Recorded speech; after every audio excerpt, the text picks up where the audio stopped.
What's up? We are Alex and Sierra, and we're hanging out with Rock Forever magazine. Hey guys, it's Tori from Rock Forever magazine, and I am here right now with one of the most adorable couples on the planet. It's Alex and Sierra. Hi. How are you guys doing today? Good, hot. very hot. It's very, very hot. But you guys are in your hometown today, and I saw the coolest thing on your Twitter that you guys, last year Red Hot and Boom, you auditioned to play and didn't make it. Now this year you're headlining. That must be insane for you, huh? It's pretty crazy. We tried to play last year and we were super excited about it. And we thought, oh yeah, we could get a spot, and then we didn't. Just a little spot, like a 1 or 2 song spot. Right. And then this year they've asked us to come. So it's been a pretty crazy full circle thing. Yeah. I've come to Red Hot and Boom a ton of times too. And it was always on my bucket list to try and get on the boat that takes people to the dock, and we just got off it and it was so worth it. It was really cool. Pictures, were you documenting the moment? Yeah, oh, that's so cool. Well, congrats you guys. I'm excited for the show tonight. It's going to be a good one. And now we got some finish a sentence for you guys, just some fun ones. Now your go-to dance move is The shovel. Is that just like you do a shovel? It's a lot of hip and knee work, but like in the upper body part, you do like this, and then throw it over your shoulder. Yeah. Sounds like you were the life of the party, weren't you? He cannot dance. I'm a terrible dancer. I've tried. I mean, that move's pretty impressive, I gotta say. And what about you? What's your go-to? I kind of have a few different go-tos. It changes depending on the atmosphere and the type of song. I think normally it's Bernie. She right? Bernie's a lot. She Bernie's a whole lot. Yeah. You wanted to demonstrate. He had to, so now it's your I turn. mean, it's that thing where you like lean back and you like wiggle your arms. That was good. Yeah. Well, it's harder sitting. No, yeah, it's a challenge. It's okay. And now, if you could bring back one 90s show, it would be... Okay. So I mix up 90s and early 2000s a lot. I don't know where the cutoff is because it all kind of blends in the same I'd like to me. Maybe Rocco's Modern Life. Ooh, that's the first time I heard that one. That's a good idea. A lot. Yeah, love that one. And you? I loved Are You Afraid of the Dark? Was that a 90s show? I Okay. think that counts, I yeah. hated that show. It was too scary for me. I loved it. didn't like it. Campfire part at the beginning was my favorite. I also really liked Boy Meets World. I haven't watched Girl Meets World yet, but the original is just... I never watched Boy Meets World. He hasn't watched a lot You of have to do a marathon now. Like, you just have to I know. totally should. I've been looking for a new show to marathon, so that might be it. It should Was be. Full House 90s? Yes. Yes. I liked a lot of might 90s. Full House might have been 80s too. Yeah. Late 80s? Maybe. I mean, it was maybe. early 90s. Mary Kate and Ashley are older now, so we could do the math. But yeah, Girl Meets World, you gotta check that out. It'll bring you tears. And now, next one, your biggest pet peeve is... I don't like getting wet in full clothing. I hate that really bad. So don't just like jump off the boat today or something. Just try not to do that. If I know that it's going to happen, then I'm kind of okay. Still don't love it. It's like when we were in school, UCF's really, really huge, and we would have to go from one building to the other in the rain. And you get in your class and it's cold and the entire bottom length of your jeans are wet. That's what he hates. I hate it. And I hate when my flip-flops get wet, which is Oh, weird. that's the worst. Because they're And they flip-flops. squeak and it's just awful. Yeah. Ooh. It's the worst. I don't like squeaking wet shoes on tile floor. I can never think. I don't like doing favorites or like putting things in number order because I can never pick. But one thing that just came to mind after that water squeaky thing is when your 2 to-go boxes, I can't even talk about it, the styrofoam makes that noise and I hate it, and every time I hear it, I have to snap in my ears and try. What about when you're cutting something and against the plate? That That's the too. worst. I'm cringing right now, you guys. Those are the worst of pet peeves. Absolutely, those count. And last one, the craziest rumor you've read about yourself is the internet's a crazy place. It is. People come up with things all the time. We just tend to ignore them so that no attention goes to anything. I don't think I've read any weird rumors. Well, there's been weird ones. I just can't always. We try and read them and then never think of them again. Yeah, that's. Well, a lot of people. I mean, you're my first girlfriend, so that one every once in a while people will say that that's not true, but that is. I think that's the only one that I can remember though. Yeah.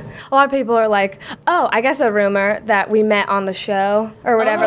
We got together just to audition for the show. But we met in high school and we were 17 and I'm his first girlfriend. I don't know. People like to make up a bunch of stuff, but yeah.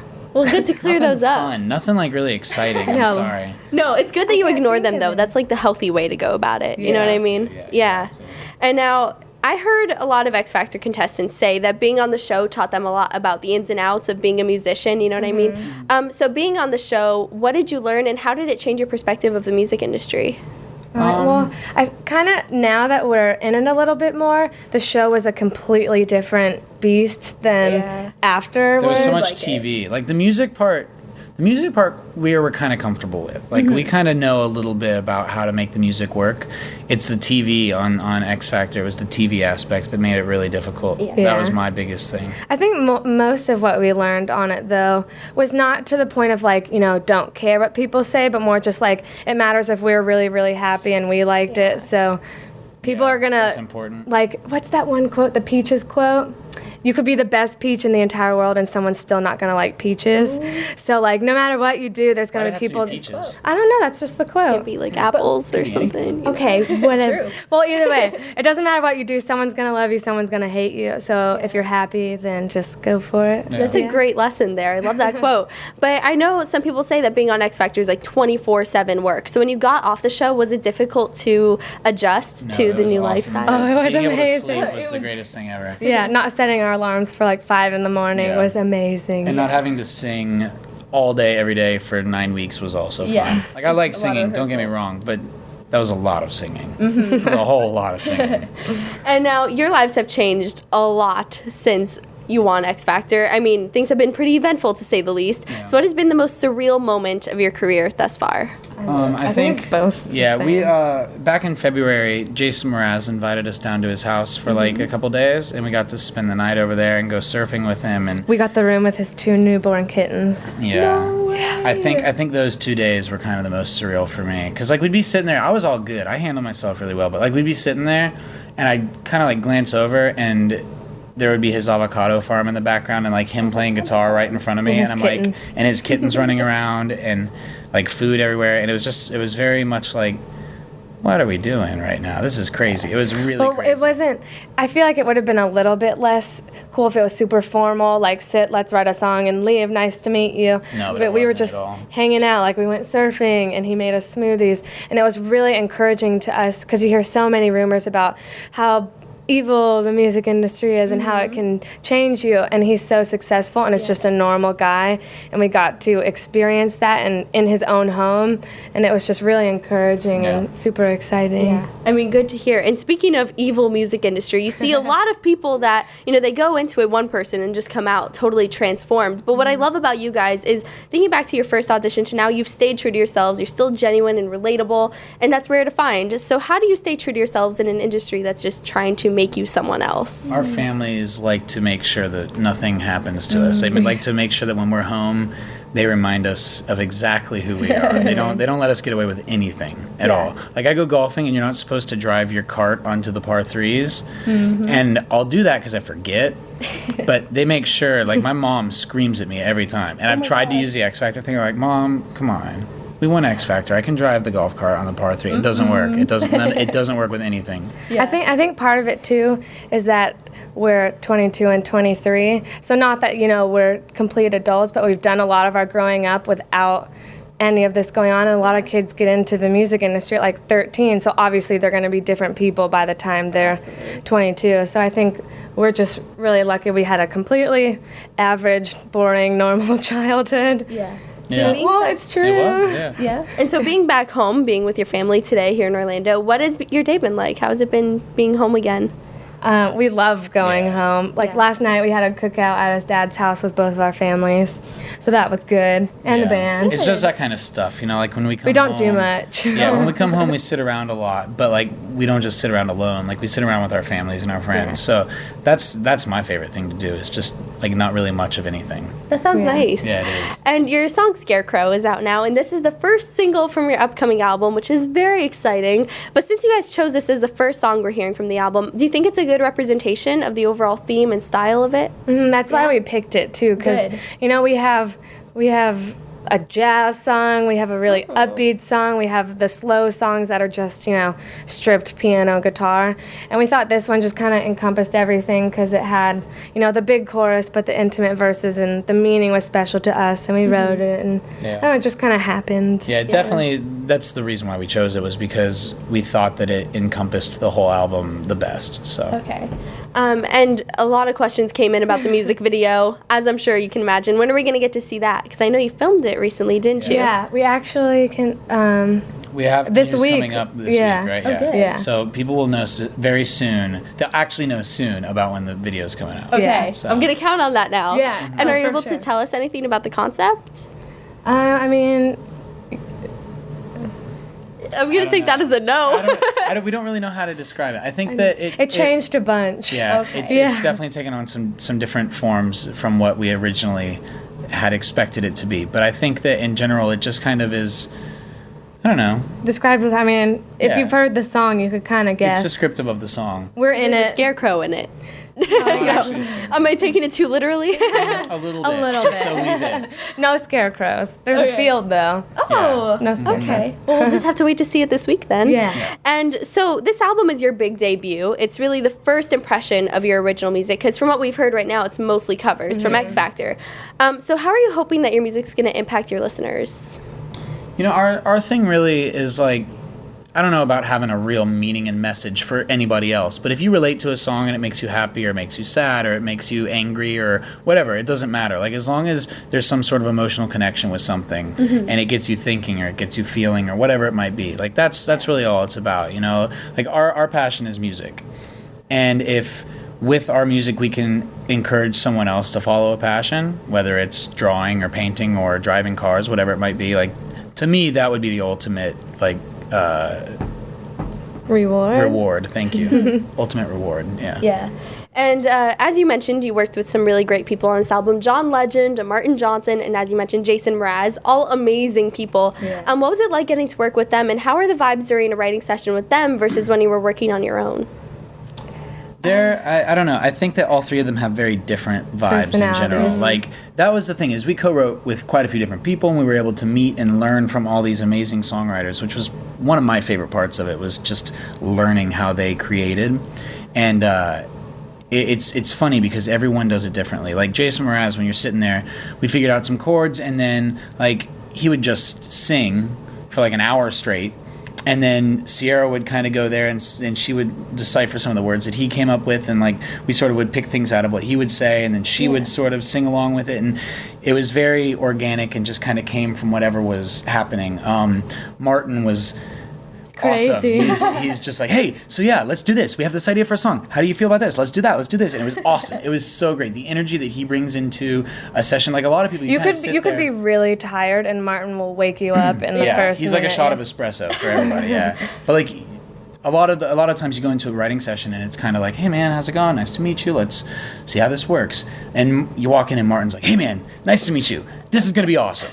And it is awesome. It's so cool being around him. And like John Legend was more like the first one where it's like, hey man, nice to meet you. Let's chill. Let's see what comes out of just being chill. And so I don't know. Everyone's different, but they're all really cool people, which is the best part. They're like genuinely nice people. Yeah, and I actually heard you say in another interview that you were a Boys Like Girls fan, so it must have been a little nerve-wracking to work with Martin. What was it like? Were you guys a little starstruck at all?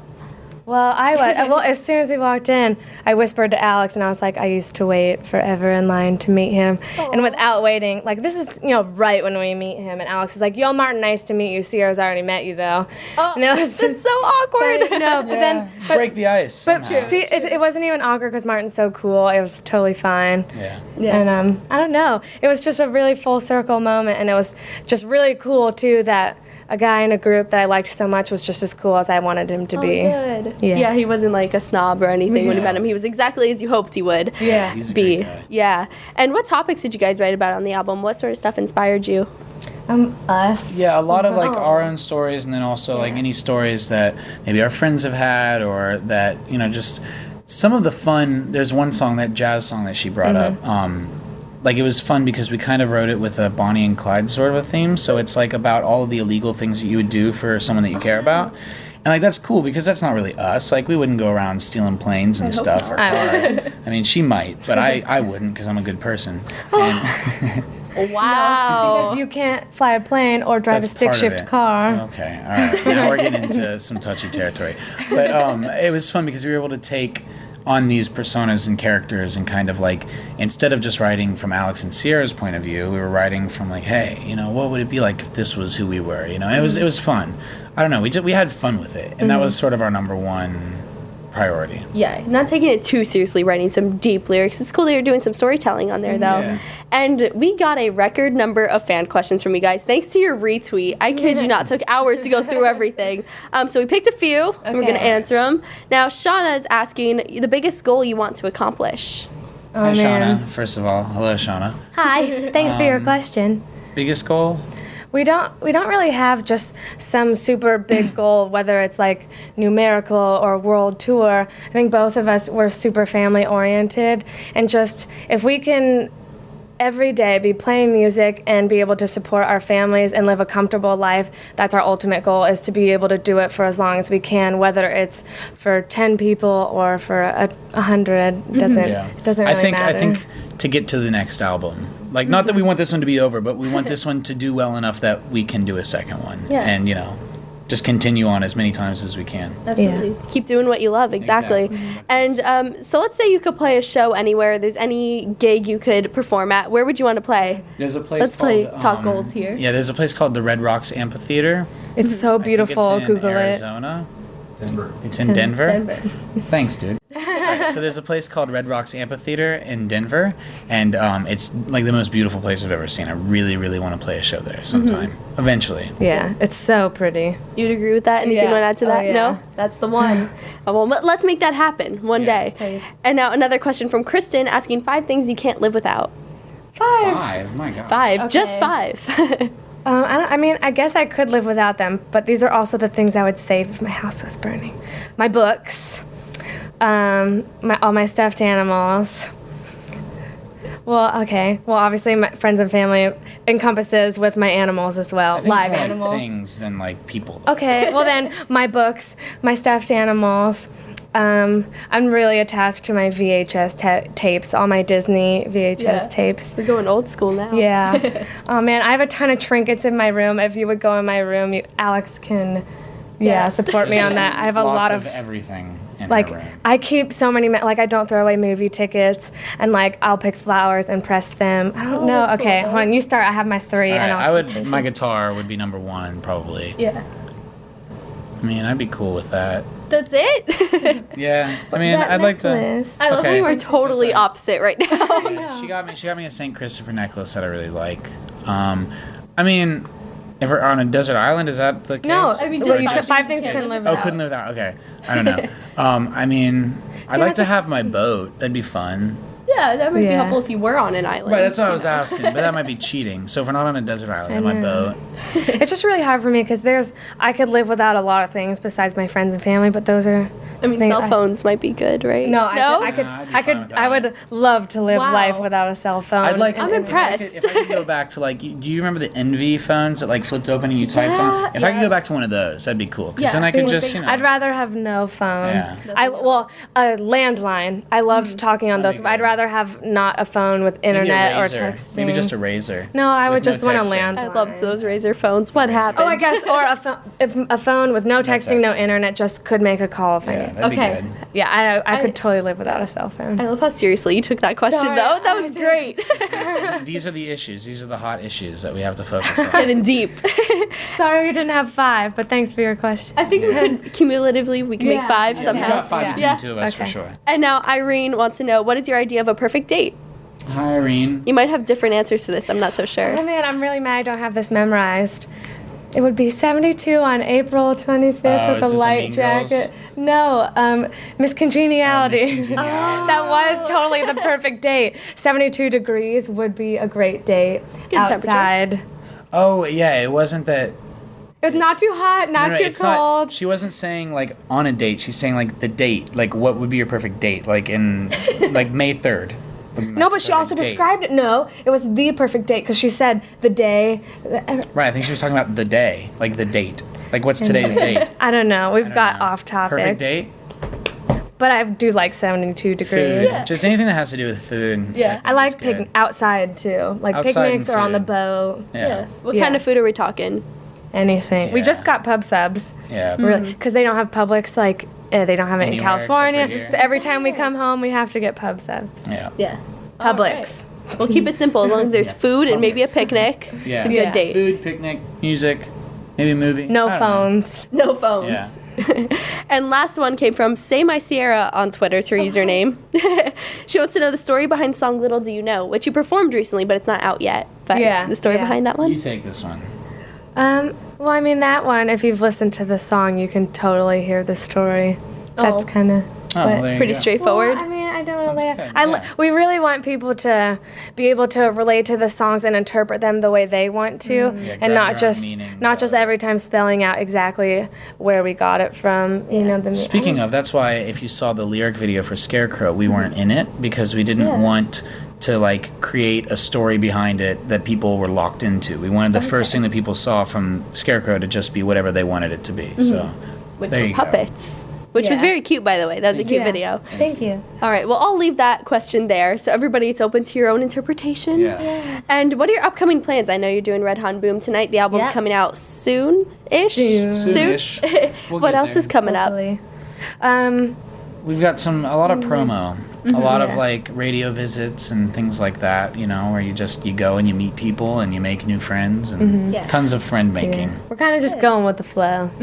We had a lot of fan questions asking about a tour. Is that something you guys want to do in the future? Are there plans? 100%. Yeah, it'll happen. That's I think that's what we're both most excited once the album's out, going on a tour, because traveling is one of our favorite things to do, and playing music and getting to see all these different cities. And also maybe knowing like our schedule sometime. That's like knowing more than tomorrow in advance. Like that would be nice to know, like, hey, you know, throughout August, here's where we're going to be. Like that would be cool. I would love that right now. So. Well, if you could tour anywhere and with anyone, what would it be? Like any specific countries you want to visit, and who would want to be on the lineup? The whole world. Australia, I think, is our number one. Yeah. It's my number one for sure. I want to go to Vietnam, but I don't know if they have an enormous anything for us to play. I'm sure that they have something. I'm Vietnamese, and I haven't been before, so I really want to go. I want to make that happen. Yeah. And also your Brazil fans seem very intense on Twitter. Definitely want to go to Brazil. In the future. Oh, yeah. And anybody wants to follow you with Twitter, Facebook, I know you guys are big on social networks, so give a shout out to your links. Okay. Twitter is Alex and Sierra. Instagram is Alex and Sierra Music, because we couldn't get Trust Alex and Sierra. I think that's it. I think, everything's Facebook is just Alex and Sierra. Yeah. Keep it simple. Well, thank you guys so much for hanging out. This has been awesome. And everybody watching, make sure you check out Alex and Sierra if you haven't already. Their single Scarecrow is on iTunes, and the new album is coming soon. Soon. And also subscribe to our channel for more interviews, and I'll see you next time. Bye. Bye.